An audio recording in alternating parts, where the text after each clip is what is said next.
Curitiba nas alturas, e quem vai dar opinião hoje é Raul Justilores, que cobre São Paulo nas alturas. O que ele vai trazer de especial para essa cidade, que está sendo ainda mais reconhecida pela união do mercado imobiliário, arquitetura, design? A gente vai ver agora nessa entrevista.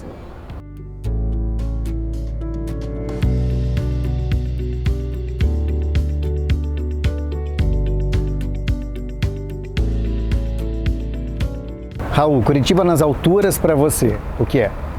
Olha, acho que Curitiba tem uma responsabilidade enorme de continuar nas alturas, porque é das raras cidades brasileiras que desde os anos 70, 80 é reconhecida no mundo pelo urbanismo. E a gente sabe que a maioria das cidades brasileiras não é reconhecida no mundo por razões positivas, infelizmente. A gente vai para o noticiário por razões que têm a ver com más condições de vida, com transporte ruim, com um desrespeito aí ao meio ambiente. Então, para mim, Curitiba nas alturas, ou a Curitiba do futuro, tem no mínimo, que respeitar esse legado dos anos 70, 80, começado por Jaime Lerner, e levar esse legado para o futuro.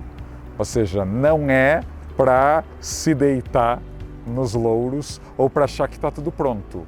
Acho que as cidades são dinâmicas e problemas aparecem todos os dias. Eu vou voltar agora, antes da gente falar de futuro, lá no passado, numa curiosidade, porque você já morou aqui em Curitiba durante 9 meses. Como é que era a tua visão na época e hoje, quando você volta para cá, nesse momento? Olha, foi uma grande experiência a morar aqui, porque eu vinha de São Paulo, e como a gente sabe, nos anos 90, São Paulo era uma cidade ainda mais complicada que hoje em dia. Literalmente, prefeito à época, quando eu vim para cá, era o Celso Pitta. Então não era o momento mais otimista da história de São Paulo. E Curitiba não, o Lerner era governador, você podia ver várias conquistas dessa época. Então eu lembro a minha surpresa com os faróis do saber, com os programas de reciclagem de lixo, que até hoje não pegaram em São Paulo, com aquele cinturão dos parques, né? Tanguá, Tingui, eram novos. Ao mesmo tempo, você já via alguns problemas surgindo naquela Curitiba.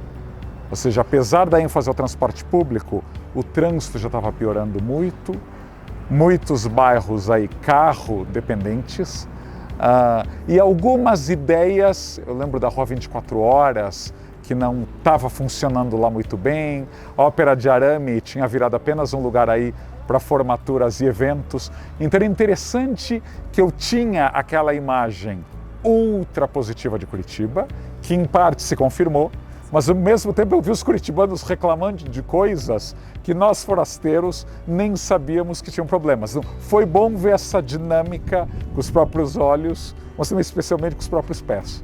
A gente vê muito isso no seu discurso, quando a gente assiste seus vídeos, dessa sua opinião e ao mesmo tempo crítica, entre esse diálogo da arquitetura, do urbanismo, do mercado imobiliário. Você concorda e vê que isso realmente está acontecendo? Olha, Adriano, eu acho que de fato está acontecendo por uma pressão da clientela. Eu acho que culturalmente, também demograficamente, os mais jovens têm uma visão de cidade bem diferente das gerações anteriores. Você vê, antes de mais nada, um uso maior do espaço público. Então, se você pedala mais, se você caminha mais, se você toma café ou janta e almoça com seus amigos ao ar livre, você se torna bem mais cri-cri com a qualidade da calçada, com a qualidade do espaço público. Se a praça ou se a arborização estão bem mantidas e bem cuidadas. E essa é uma pressão para o mercado imobiliário, que por décadas pensava mais nos interiores do que com a relação com o resto da cidade, e com um poder público que durante muito tempo só pensava em arrecadar, e não em criar leis que construíssem uma cidade melhor, e não apenas aí nessa sanha arrecadatória. E Raul, você é cosmopolita, morou em várias grandes cidades do mundo. Agora, puxando isso para a brasilidade, como é que você enxerga o nosso país indo nessa direção com as novas culturas, a nova geração?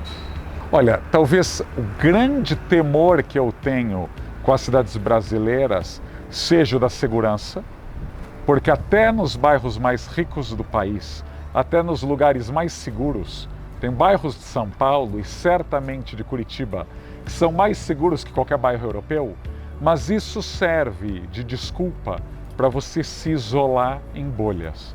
O que algo no século XXI não apenas é contraproducente, mas pega muito mal.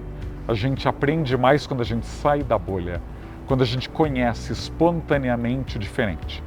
Então, acho que o mais jovem já está nessa há tempos, ele é menos sedentário, ele é mais flexível com empregos, ele é mais nômade, ele tem o menor problema de estudar fora, de mudar de emprego quando ele não está feliz. Eu acho que a cidade também vai ter que ser mais flexível. Aquela cidade amuralhada, inflexível, aqui você trabalha, aqui você mora, aqui não pode ter comércio na esquina. Eu acho que essa cidade está com os dias contados, de novo, por uma pressão cultural dos mais jovens. E acho que todos os demais teremos que nos adaptar a ela. E o toque do Brasil nessa adaptação? O que você considera que do Brasil a gente vai logo ver uma cidade e identificar que é ela, ou ver uma construção e identificar que é brasileira? Você tem alguma opinião? Olha, para isso a gente tem que valorizar a cultura brasileira. Temos que valorizar a arquitetura brasileira, os artistas brasileiros, os materiais brasileiros, a nossa criatividade. E nem sempre a gente valoriza.